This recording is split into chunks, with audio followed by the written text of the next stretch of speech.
The whole commanders waiting for inside Biafra Liberation Army don't come outside, come release a new video being today, come show the general public, say nothing do them, say all of them they gidigbam. They say as it be right now, say they are ready to tackle all the whole people will be saboteur where they point them.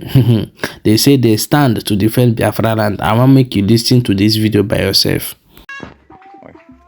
Today being January 28th, 2026, we the Biafran Liberation Army welcome the Chief of Armed Forces of Biafra in the person General Igwe Butuzo, the temple himself. The General, you are welcome to our barrack. Moi, sir. Right.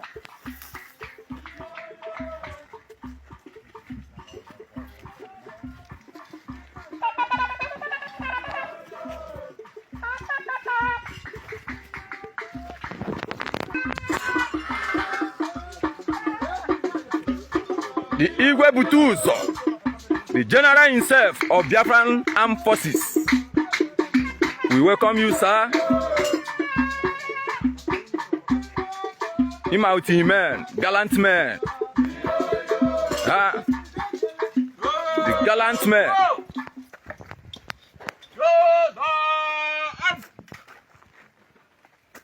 General salute. Present out.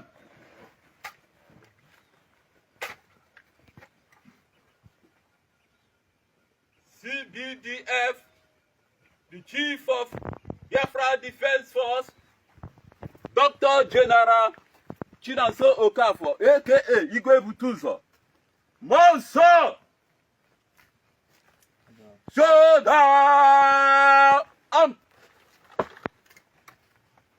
Sir, may I have your permission to carry on, sir? Permission granted.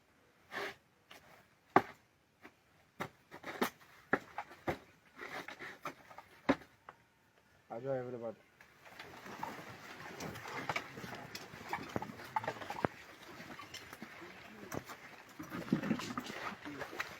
Above the Butuzo. Congratulations, what? Don't have the regular.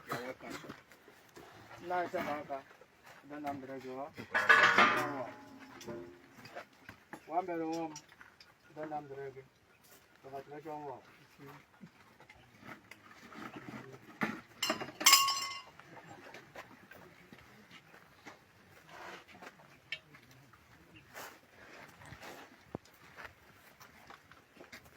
Ekekere n'ugwe ka ụwa Elohim Adonai Yahweh Yeshua anyị akpọkọ oge n'ụbọchị taa 28th of January 2026 being Wednesday. Anyị ekele gị na ndụ nke ị nyere anyị taa. Anyị na-akpọkọ oge mmụọ niile nke ikere n'okpuru anyanwụ taa nke demere anyị ndụ na ndị na-eche anyị nche. Anyị akpọkọ oge mmụọ niile jikọtara ọsụ ma ohu, mmụọ niile jikọtara ebe na-esi ya ma ọsụ Anambra na Imo steeti. Anyị akpọkọ ụmụ na asị na akwụkwọ na ọ dị n'ụbọchị nke taa. Na-aga ọfọ n'isi Maazị Nnamdi Kalụ ogologo ndụ na-arụ isi ike. Aga ọfọ n'isi Maazị Simon Ekpa na wa Prime Minister ogologo ndụ na-arụ isi ike. Were anyị ọnụ ụmụ mmụọ niile asọ ọtụrụ ọjọọ nwata ya kpekwere ya ikpe ọma. Anyị site n'ụbọchị nke taa mmeri ga-awụ nke gị, ga-awụ nke gị wa Maazị Nnamdi Kalụ, ga-awụ nke anyị niile n'aha Chukwu oke abịa. Wee na-akpọ ala Biafra si niile, mmụọ niile jikọta ala Biafra si niile asị na ụbịakwa netara na ọjọọ n'ụbọchị nke taa. Dịka anyị leme ọdịmma taa, ọdịmma ga-adịrị anyị. Wee na-asị na obodo anyị ga-egbu onwe ya. Onye si isi anyị na nwaanyị ajikwa nke ya chụọ ya. Maka na asị obodo anyị ga-egbu onwe ya. Na ndị iro si na ya adịba. Ọta anyị tiri gosi ndị iro na anyị dịkwa ikpe adị. Andị na anyị gara adị ruo n'isi. Andị Biafra ahụ anyị na-alụ anyị ga-azụtakwa ya. Na ndụ ọbụrakwa n'ọnwụ. Anyị bụ na ndị iro eriere ego n'isi anyị. Ma ndị na-asa abụ Fulani, ma ndị na-agbara ndị Nigeria gọọmenti dịbọ, ma ndị politicians, Asem halile geja la zire mene ba seta. Ise. Kam na waja tu kan sa wasa plan hanila. Ise. Atomato hanila. Ise. Etichobi hanila. Ise. Ijojo hanila. Ise. Ni me ka Biafra gere enwe isi. Aya ga sala ya. Ise. Asi na Biafra gere enwe isi. Ise. Ota nke ana ta be kwa ta ala oji. Ise. Mo nwa ibe ato oji. Ise. Mo nwa ke be ato oji. Ise. Ogugu niile jikọta ala Biafra bịa neta ọjị. Ise. Mmiri niile jikọta ala Biafra bịa neta ala ọjị. Ise. Ndị Ichie bịa ta ọjị. Ise. Ndị Agụsi bịa ta ọjị. Ise. Ụmụada bịa ta ọjị. Ise. Alụpụrụ bịa ta ọjị. Ise. Mmụọ niile jikọtara ebe na-esi bịa netakwa ala ọjị. Ise. Ma nke eji ọsụ ite ụka bịa neta ala ọjị. Ise. A sị n'ụbọchị nke taa dịka a na-ahụpụ ọjị a ka na-asa agasị ihe niile ga-enwe isi n'isi niile. Ise. Ma n'isi Maazị Nnamdi Kanu. Ise. Ma n'isi Samalekpa. Ise. Asị m ọ ga-adị. Ise. Biafra ga-abịa. Ise. And anyị ga-adị ndụ ruru ahụ anyị tara. Ise. Onye sị na ọ ga-adị nna ya jikwa laziri ekwe napụ mmadụ ala ya. Yes, sir. Anyị abịghị irepụ nwunye nwanne anyị. Yes, sir. Anyị abịghị ịra nwunye nwanne anyị. Yes, sir. Eke ụtụtụ ma ndị mechiri ni. Yes. Maka mgbe anyị nọ ya eke ụtụtụ n'azụ. Yes, sir. Afọ ọzara mgbe anyị nọ ya afọ ọzara n'azụ. Yes, sir. Nkwọlilu mgbe anyị nọ ya nkwọlilu n'azụ. Yes, sir. Ndị iro anyị asị na anyị ewu hudulọ. Maka ndị na-azụrụ maka ndị na-agbara ndị Fulani Igbo. Yes. Maka ndị na-arụ Nigeria gọọmenti ọrụ. Yes. Because ha ma nke bụ eziokwu ghara ikwu nke bụ eziokwu. Yes. Mmụọ niile jikọta ala Biafra ga-ericha isi ha niile. Ise. Ọnọdụ Triple G Igwe bute ụzọ. And with my comrades and also squad commanders and the team leaders. Ha mere nwoke m taa. Sị ka anyị ṅụkọ ka anyị jọlịa. Sị ka osita adị mma. Ọ dị m abụọ. Asị m warning to everybody and giving warning to everybody.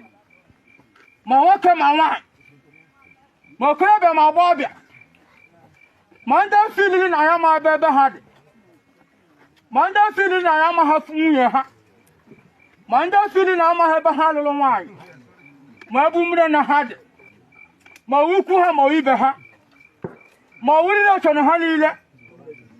Ka ha chere ma ya amaghị ebe ha si were pụta ụwa ma ebe ha si were bido. Kama asị m Chineke ebube agụ ABG DSS Police in an Army Navy Air Force esi ọbụla anyị nụrụ na emere onye ọbụla n'ebe anyị jiri nwude nwanne ya. Akwụna n'ihe m na-ekwu ma nwunye gị ma ezinụlọ gị ma relation gị ma onye metụtara gị n'ọnọdụ ka enwute gị, ndị niile wu ebube agụ anyị ga-agbawu ihe niile rikụchịkọtara ha.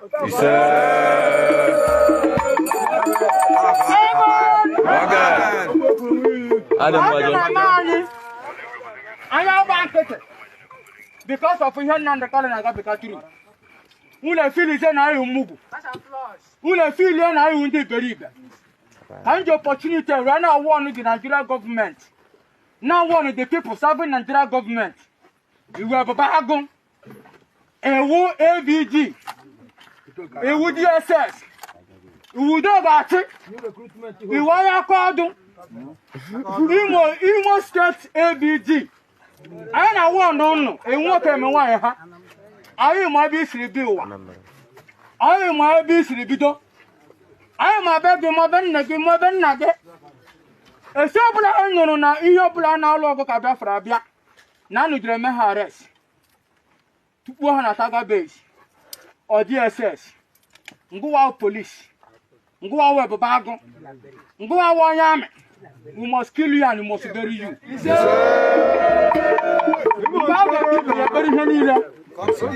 Nnamdi Kanu mere ka anyị mara anyị abịaghị ime arrest.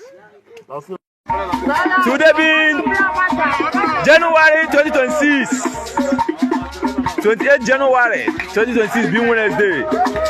We are celebrating our Oga on top. We are celebrating him there. And where goes Ade? Yeah, Biafra is real. Biafra Armed Forces, the whole commanders are here. The whole commanders, we all are here. You all are here. Who be person? Leave those people that are saying they have finished or they are killed or they are do this, they are do that. You can see it. That's the way they carry for armor car. Now we they carry for hand. We they shoot them with hand. Anti-aircraft.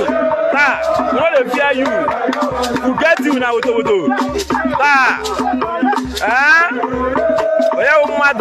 be person? If you say it's Abi, come to us, say it's Abi. Yes. Yes.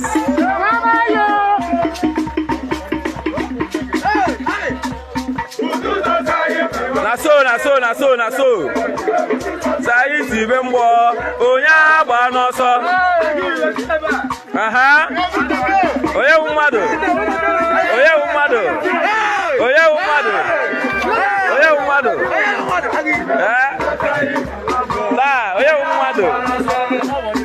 Come on, body for high tension, Na chamber with the use, Come on, body for high tension.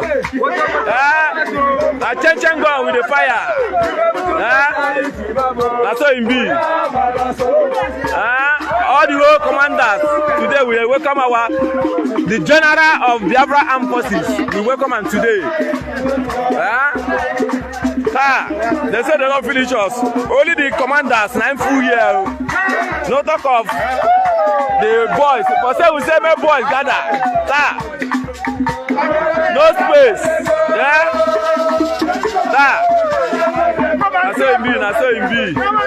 That's so it be. Yes.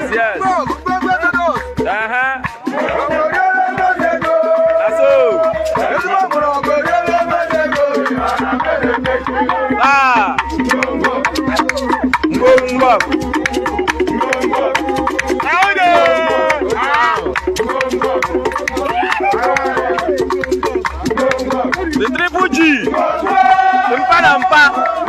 Triple G himself,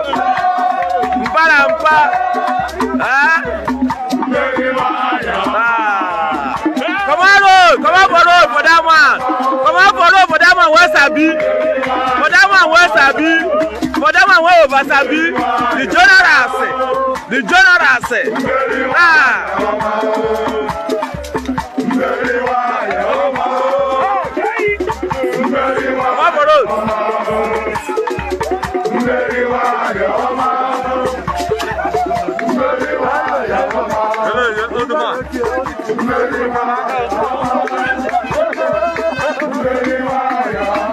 We dey celebrate you, Baba. You sabi over sabi. The only man that started the struggle with nothing. We manufacture everything with ourselves. The wisdom man, the technology man, the scientific man. So, Nigeria soldier, don't call me I'm a citizen, you are a foreigner. Woo! Don't call me Nigeria soldier, don't call me you are a citizen, you are a foreigner. My wonderful people, no be small thing, as it dey happen. I will say we bring that gun show now. I bet more share this video and drop your own opinion for inside comment section.